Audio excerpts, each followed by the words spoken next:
The year was 1813. Napoleon Bonaparte, once master of Europe, conqueror of empires, had returned from Russia with barely a shadow of his former army. Out of more than 500,000 men, only a few tens of thousands survived. Europe, long terrified of his power, now smelled weakness. And one by one, his enemies rose again. Across the continent, old monarchies and generals formed a new alliance, the Sixth Coalition. Britain, Prussia, Austria, Russia, and Sweden, all united to destroy him once and for all. Napoleon, defiant as ever, refused to surrender. In a matter of months, he raised a new army, young recruits, barely trained, called the Marie-Louises, named after his new empress, Marie-Louise of Austria. Despite exhaustion and impossible odds, Napoleon's genius still burned. In the spring of 1813, he won victories at Lutzen and Bautzen, showing the world that he was still a master of war. But his enemies had learned. They refused to fight him directly, instead striking at his supply lines, exhausting his men, and waiting for him to falter. By October 1813, the final confrontation came at the Battle of Leipzig, known as the Battle of Nations.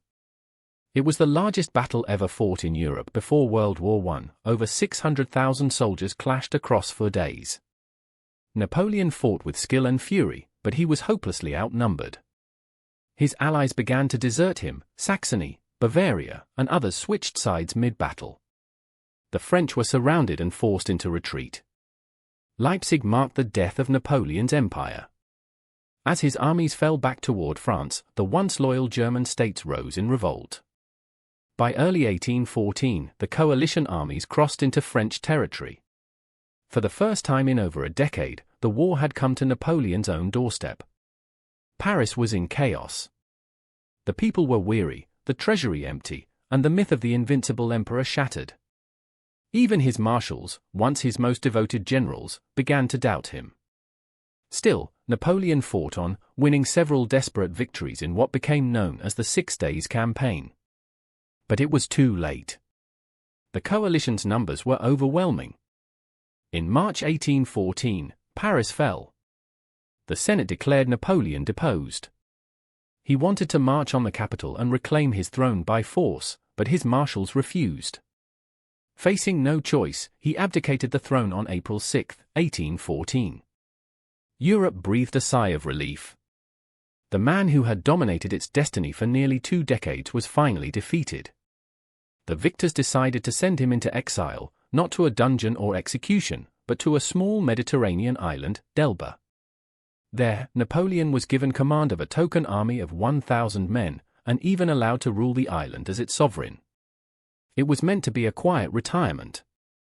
But Napoleon was not a man made for silence.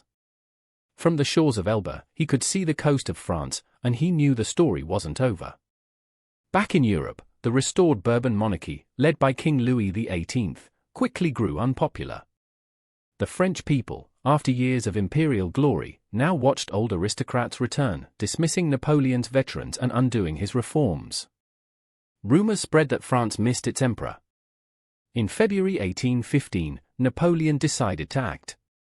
He escaped Elba aboard a small ship with a handful of loyal soldiers and landed on the southern coast of France near Golfe. When royal troops were sent to arrest him, he faced them unarmed and shouted, "Soldiers! If there is one among you who wishes to kill his emperor, here I am." No one fired. Instead, the soldiers joined him. What followed was one of history's most astonishing comebacks. As he marched north, the countryside erupted in support. Villages cheered, soldiers defected, and within 3 weeks, Napoleon entered Paris to thunderous applause. The Bourbon king fled, and Napoleon was emperor once again. His return shocked Europe. The powers gathered at the Congress of Vienna declared him an outlaw and formed the Seventh Coalition. Napoleon had regained his throne, but the world was now united against him. For a brief moment, it seemed he might turn everything around. He promised peace, reformed the government, and rallied his army for one last defense. But time was not on his side. Britain and Prussia mobilized their forces in Belgium under the Duke of Wellington and Marshal Blucher. In June 1815, Napoleon marched north to strike them before they could unite. On June 18, 1815, near the small Belgian village of Waterloo, the final battle began. The French army, though smaller, was seasoned and fierce. Napoleon, still confident, planned to break Wellington's line before the Prussians could arrive. All morning, rain soaked the fields, turning the ground to mud and delaying the French attack. At noon, the cannons opened fire. For hours, the battle raged. Napoleon's men assaulted the British centre again and again, at La Haye-Saint, Hougoumont, and Papelotte. Each attack was met with brutal resistance. Wellington's line bent, but it did not break.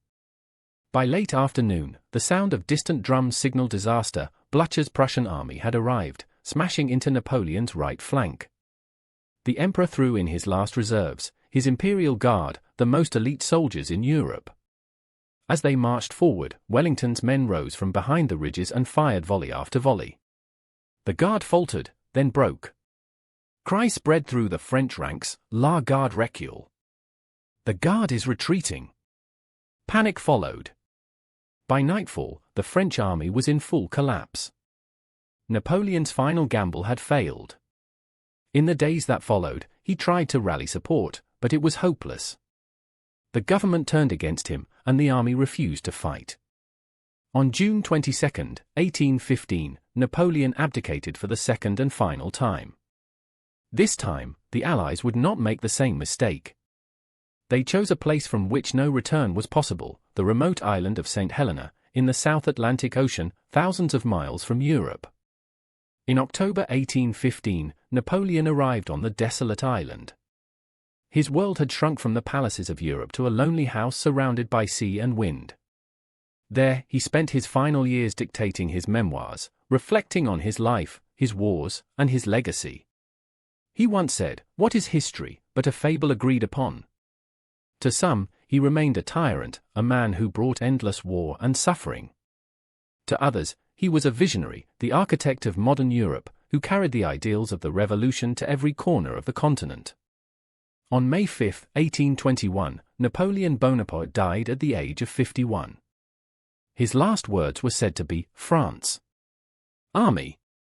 Head of the army. Josephine." Even at the end, his heart remained with the country he had forged and the dream that had consumed him. Years later, his body was returned to France, where he was laid to rest beneath the Dôme des Invalides in Paris, a tomb fit for an emperor. Napoleon's empire had risen and fallen in little more than 2 decades, but his legacy endured far longer. He reshaped Europe, modernized governments, and inspired generations with his story, the story of a man who rose from obscurity to command the world, only to be undone by the very ambition that made him great. His life remains one of the most extraordinary in human history, a reminder that even the mightiest empires can crumble, and that genius, without restraint, carries within it the seed of its own destruction.